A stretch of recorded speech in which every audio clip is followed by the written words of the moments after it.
श्री विष्णु भगवान की जय। आप सभी को चैत्र कृष्णा एकादशी की ढेरों शुभकामनाएं। आज 25 मार्च 2025 मंगलवार का दिन है। आज पापमोचनी एकादशी का व्रत किया जा रहा है। इस वीडियो के माध्यम से हम सुनेंगे पापमोचनी एकादशी की व्रत कथा, जो भगवान श्री कृष्ण द्वारा महाराज युधिष्ठिर को कही गई है। एकादशी ही एकमात्र ऐसा महात्म्य है जो स्वयं भगवान श्री कृष्ण द्वारा कहा गया है। इसीलिए इसे न केवल व्रत करने वालों को सुनना चाहिए, वरन जिन्होंने व्रत नहीं किया है वो भी यदि इसका श्रवण करते हैं तो इसका श्रवण करने मात्र से आपको हजारों राजसूय यज्ञ करने का फल प्राप्त होता है। ऐसा पुराणों में वर्णन है, ऐसा कथा में वर्णन आता है। ये नहीं है कि हम अपने मनगढ़ंत कुछ बोल रहे हैं। जो लिखा है पुराणों में, जो लिखा है किताबों में, वही हम आपको बता रहे हैं। इसीलिए आपको यह महात्म्य, यह व्रत कथा अवश्य ही सुननी चाहिए। कथा आरंभ करते हैं उससे पहले आपसे निवेदन है कि आप कृपया भगवान की इस कथा को एक बार लाइक अवश्य कर दीजिएगा। साथ ही अपने व्रत की सफलता के लिए भगवान श्री हरि विष्णु का आशीर्वाद प्राप्त करने के लिए कमेंट बॉक्स में अवश्य ही लिखिएगा ओम नमः भगवते वासुदेवाय या जय श्री हरि। भगवान श्री हरि विष्णु अवश्य ही प्रसन्न होंगे, आपका व्रत सफल होगा और आपकी मनोकामनाएं पूरी होंगी। आपसे निवेदन है, यदि चैनल पर नए हैं तो चैनल को सब्सक्राइब कर लीजिए, क्योंकि ये एक प्रतिष्ठित ज्योतिष संस्थान का YouTube चैनल है। आप देख रहे हैं देवभूमि धार्मिक। यहाँ पर हम वही जानकारियाँ देते हैं जो पंचांग में लिखी होती हैं, उस विधि को बताते हैं जो पुराणों में वर्णित होती है। इधर उधर की बातें नहीं करते, मनगढ़ंत बातें नहीं करते। जो पुराणों में लिखा होता है वही आपको बताते हैं। कौन सा व्रत कैसे करना है, क्या विधि है, कब करना है, कब नहीं करना है, क्या कथा है। तो सही जानकारियाँ प्राप्त करते रहने के लिए चैनल को सब्सक्राइब कर लीजिए, और सब्सक्राइब करने के बाद जो बेल आइकन का निशान है ना, एक घंटे का निशान बना आएगा, उसको अवश्य दबाइएगा। तभी आपको हमारे सारे वीडियोस प्राप्त होंगे। अन्यथा वीडियो प्राप्त नहीं होते हैं केवल सब्सक्राइब करने से, और फिर वीडियो छूट जाते हैं और आपसे जानकारी छूटती जाती है। तो चैनल को सब्सक्राइब कीजिए और बेल आइकन के निशान को अवश्य ही दबा दीजिए। आइए अब बात करते हैं पापमोचनी एकादशी व्रत कथा की। आशा करते हैं आपने पूजन कर लिया होगा। प्रातः काल 5:05 पर आज एकादशी आरंभ हुई है और ये समाप्त होगी 26 तारीख को प्रातः 3:45 पर। ऐसे में 25 को ही सूर्य के मुख से एकादशी है। साथ ही द्वादशी युक्ता एकादशी भी है, जो कि सर्वश्रेष्ठ होता है एकादशी व्रत करने के लिए। आपकी जानकारी के लिए हमने एक वीडियो अपलोड किया था जिसमें हमने बताया था कि कौन सी एकादशी का व्रत करना चाहिए, और उस वीडियो को आपने यदि नहीं देखा है तो कृपया देख अवश्य लीजिएगा। कारण ये है कि वो जो वीडियो है ना, उसमें हमने आपके सारे पुराणों को पढ़ के जानकारी आपके लिए लेके आए हैं। क्योंकि एकादशी का जो व्रत है ना, वो आपको नरक का भागीदार भी बना सकता है। कैसे बना सकता है, क्यों बना सकता है, उस वीडियो को देखेंगे तो आपको स्वयं ज्ञात हो जाएगा। इसीलिए यदि आप एकादशी व्रत करते हैं तो वह वीडियो अवश्य ही देख लीजिएगा, और उसमें कोई भी बात इधर उधर से नहीं है। हमने रेफरेंस दिया है कि कौन से पुराण में क्या लिखा है, कौन से पुराण में क्या लिखा है। सभी पुराणों से वो जानकारी है, तो आप उसको अवश्य देख लीजिएगा। आइए अभी हम अधिक समय ना लेते हुए कथा आरंभ करते हैं, और कथा के बाद आप विष्णु सहस्त्र नाम अवश्य ही सुनिएगा, क्योंकि एकादशी पर आपको अवश्य सुनना चाहिए। यहाँ भी हमने उसका लिंक डिस्क्रिप्शन बॉक्स में दिया है। अथ चैत्र कृष्णा एकादशी व्रत कथा पापमोचनी एकादशी व्रत कथायाम प्रारंभ। धर्मराज युधिष्ठिर कहने लगे कि महाराज, आपने फाल्गुन शुक्ला एकादशी का महात्म्य बतलाया। अब कृपा करके यह बताइए कि चैत्र कृष्णा एकादशी का क्या नाम है, इसमें कौन से देवता की पूजा की जाती है और इसकी विधि क्या है। कृष्ण भगवान कहने लगे, हे राजन युधिष्ठिर, यही प्रश्न एक समय राजा मानधाता ने लोमस ऋषि से किया था, और जो ऋषि लोमस ने उत्तर दिया था वह मैं तुमसे कहता हूँ। तुम ध्यानपूर्वक सुनो, उसमें तुम्हारे इस एकादशी से संबंधित सभी प्रश्नों के उत्तर मिल जाएंगे। लोमस ऋषि कहने लगे कि हे राजन, इस एकादशी का नाम है पापमोचनी एकादशी। अब मैं इसकी कथा कहता हूं, तुम ध्यानपूर्वक सुनो। प्राचीन समय में कुबेर का चैत्र रथ नाम का एक वन था। उसमें गंधर्वों की कन्याएं किन्नरों के साथ विहार करती थी। वहां अनेक प्रकार के पुष्प खिले रहते थे। बहुत ही रमणीय, बहुत ही सुंदर वन था। और उस वन में अनेक ऋषि तपस्या करते थे। स्वयं इंद्र भी चैत्र तथा वैशाख मास में देवताओं के सहित वहां आकर क्रीड़ा किया करते थे, अपना समय व्यतीत किया करते थे। वहीं पर अपने आश्रम में मेधावी नाम के एक ऋषि भी तपस्या में संलग्न थे। वे शिव के भक्त थे। एक समय मंजू घोषा नाम की एक अप्सरा ने उनको मोहित करने का विचार किया। वह ऋषि के भय के मारे समीप नहीं गई, वरन दूर बैठकर वीणा पर मधुर गीत गाने लगी। उस समय कामदेव भी मेधावी ऋषि को जीतने की चेष्टा में लगे हुए थे। उन्होंने उस सुंदर अप्सरा के भ्रू को धनुष, कटाक्ष की डोरी, नेत्रों को धनुष की लचक और कुचों को कुरी बनाकर मंजू घोषा को सेनापति बनाया। उस समय मेधावी ऋषि भी युवा और हष्टपुष्ट थे। साथ ही यज्ञोपवीत तथा दंड धारण किए हुए ब्रह्म तेज से युक्त थे। मंजू घोषा ऐसे सुंदर ऋषि को देखकर उनकी सुंदरता पर मुग्ध हो गई और अपने गीत, चूड़ियों और नुपुरों की झनकार तथा नृत्य कला द्वारा हाव भाव दिखाकर मुनि को रिझाने लगी। पर्याप्त समय तक यह क्रम चलता रहा और अंत में कामदेव ने ऋषि को पराजित कर दिया।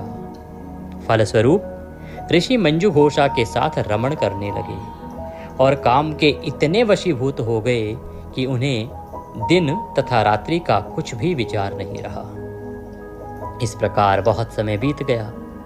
तब एक दिन मंजू घोषा कहने लगी, हे ऋषि जी, बहुत दिन बीत गए, अब मुझे स्वर्ग जाने की आज्ञा दीजिए।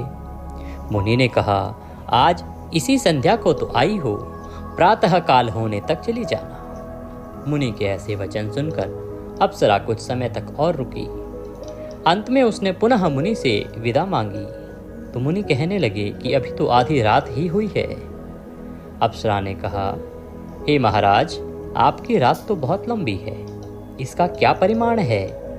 मुझे यहाँ पर आए हुए कई वर्ष बीत गए हैं। उस अप्सरा की यह बात सुनकर मुनि को समय का ज्ञान हुआ तो विचार करने लगे कि इस अप्सरा के साथ रमण करते हुए हमको 57 वर्ष 9 महीना और 3 दिन बीत गए।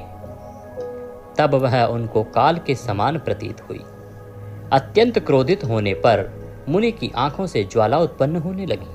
वे कहने लगे कि मेरी कठिन परिश्रम से यह एकत्र की गई तपस्या को तूने नष्ट कर दिया है। तू महापापिनी है, तू दुराचारणी है, तुझे धिक्कार है, तूने मेरे साथ घात किया है। इसलिए मैं तुझे श्राप देता हूँ, तू मेरे श्राप से पिशाचिनी हो जा। मुनि के श्राप से मंजू घोषा तत्क्षण ही पिशाचिनी हो गई और भयभीत होकर मुनि से प्रार्थना करने लगी, हे मुनिराज, मुझे क्षमा कर दीजिए, मुझसे भूल हो गई, मुझसे गलती हो गई। हे ऋषिवर, मुझे क्षमा कर दीजिए। महाराज, इस श्राप का किस प्रकार निवारण होगा, मुझे कोई उपाय तो बताइए। अप्सरा के ऐसे 3 वचन सुनकर मुनि बोले, हे दुष्टे, यद्यपि तूने मेरा बहुत अनिष्ट किया है, परंतु फिर भी मैं तुझे श्राप से छूटने का उपाय बतलाता हूँ। तू चैत्र मास के कृष्ण पक्ष की एकादशी, जिसका नाम पापमोचनी है और यह सब प्रकार के पापों का नाश करने वाली है, उस एकादशी का व्रत करना। उसका व्रत करने से पिशाच योनि से मुक्त हो जाएगी। ऐसा कहकर मेधावी ऋषि अपने पिता च्यवन ऋषि के आश्रम में चले गए। मेधावी को देखकर च्यवन ऋषि कहने लगे, अरे पुत्र, तूने ऐसा क्या किया जिससे तेरा सारा पुण्य क्षीण हो गया? मेधावी कहने लगे कि पिताजी, मैंने अप्सरा के साथ रमण करके घोर पाप किया है। अब आप इस पाप से छूटने का प्रायश्चित मुझे बतलाइए। तब च्यवन ऋषि कहने लगे, हे पुत्र, चैत्र मास के कृष्ण पक्ष की पापमोचनी एकादशी का व्रत करने से सब पापों का नाश हो जाता है, इसलिए तुम इस व्रत को करो। पिता की आज्ञा पाकर मेधावी ऋषि ने भी इस व्रत को किया, जिससे उनके सब पाप नष्ट हो गए और वे पवित्र हो गए। उधर मंजू घोषा भी व्रत के प्रभाव से पिशाच योनि से छूटकर दिव्य देह धारण करके स्वर्गलोक को चली गई। लोमस ऋषि कहने लगे कि हे राजन, पापमोचनी एकादशी के व्रत को करने से सब पाप नष्ट हो जाते हैं। इस कथा को पढ़ने या सुनने से 1000 गोदान का फल प्राप्त होता है तथा व्रत से ब्रह्म हत्या, गर्भपात, बाल हत्या, सुरापान, स्त्री से प्रसंग आदि सभी पाप नष्ट होते हैं। इसी के साथ यह कथा यहाँ समाप्त होती है। बोले श्री कृष्ण भगवान की जय, बोले विष्णु भगवान की जय, बोले युधिष्ठिर महाराज की जय, बोले एकादशी महारानी की जय। कथा सुनने के बाद आपको विष्णु सहस्त्र नाम का पाठ सुनना चाहिए। विष्णु सहस्त्र नाम का पाठ भी हमने अपलोड किया हुआ है, आप कृपया उस वीडियो को अवश्य देखिएगा। और विष्णु सहस्त्र नाम का पाठ हिंदी में आपके लिए अपलोड है, उसको सुनिएगा। उसके बाद अपने व्रत को पूर्ण करने के लिए नियमों के अनुसार दिन को व्यतीत कीजिएगा और सायंकाल को आप फल आहार कीजिएगा। कल आप व्रत का पारण करेंगे। 26 तारीख को सुबह सुबह पारण नहीं होगा, ये ध्यान रखिएगा कि इस बार एकादशी का जो पारण है वो प्रातः काल नहीं होगा। सूर्योदय के साथ ही जो पारण कर लिया जाता है ना, ऐसा नहीं हो पाएगा इस बार। तो एकादशी के दिन आपको हो सके तो कीर्तन करना चाहिए, जागरण करना चाहिए और रात्रि को जागरण करते हुए व्यतीत कीजिए। शयन करना है तो पृथ्वी पर शयन कीजिए और अगले दिन ब्रह्म मुहूर्त में अन्यथा सूर्योदय से पहले उठ जाइए। उठने के बाद स्नान आदि करके स्वच्छ वस्त्र धारण कीजिए और पारण की पूजा कीजिए। पारण के लिए भगवान श्री हरि विष्णु का पंचोपचार से पूजन कीजिए। पंचोपचार से पूजन करके पुष्पांजलि अर्पित कीजिए। जाने अनजाने की गलतियों के लिए क्षमा याचना कीजिए। ये एक आवश्यक प्रक्रिया है जो आपको अवश्य ही करनी चाहिए। इस प्रकार से पूजा करने के बाद, पुष्पांजलि करने के बाद आपको व्रत का पारण करना चाहिए। पारण के समय आपको क्या मंत्र बोलना चाहिए? आप मंत्र बोलेंगे ओम नमः भगवते वासुदेवाय। जो पूजा विधि है और जो पुष्पांजलि की विधि है वो हम आपको समय से अपलोड कर देंगे कि आपको एकादशी का पारण कैसे करना है, क्योंकि एकादशी के पारण की विधि, नियम जो है ना, वो बहुत ही विस्तृत होते हैं, उनकी डिटेल जानकारी आवश्यक है। तो इसी कथा के साथ अगर हम उसको बताने लगेंगे तो वीडियो वैसे भी बहुत बड़ा हो जाएगा। तो आपके लिए पारण का वीडियो आज दोपहर को 1 बजे तक अपलोड हो जाएगा, अर्थात 25 मार्च को 1 बजे तक अपलोड हो जाएगा। तो चैनल पर जुड़े रहिएगा, क्योंकि पारण का किसी भी व्रत के लिए सफलतापूर्वक किया जाना और सही प्रकार से किया जाना आवश्यक होता है। अगर पारण ठीक से नहीं किया जाए तो व्रत का पूर्ण फल प्राप्त नहीं होता है और अगर कुछ गलती ऐसी हो जाए तो व्रत खंडित भी हो सकता है। इसीलिए हम तो आपसे कह रहे हैं कि सुबह सुबह आपको पारण नहीं करना है इस एकादशी का। क्यों नहीं करना है ये विस्तार से आपको वीडियो के माध्यम से बता दिया जाएगा। देखिए, पारण के ना 3 मूलभूत सिद्धांत हैं जिन पे पारण निर्धारित होता है। व्रत का पारण व्रत के अगले दिन सूर्योदय के बाद किया जाता है, एक बात।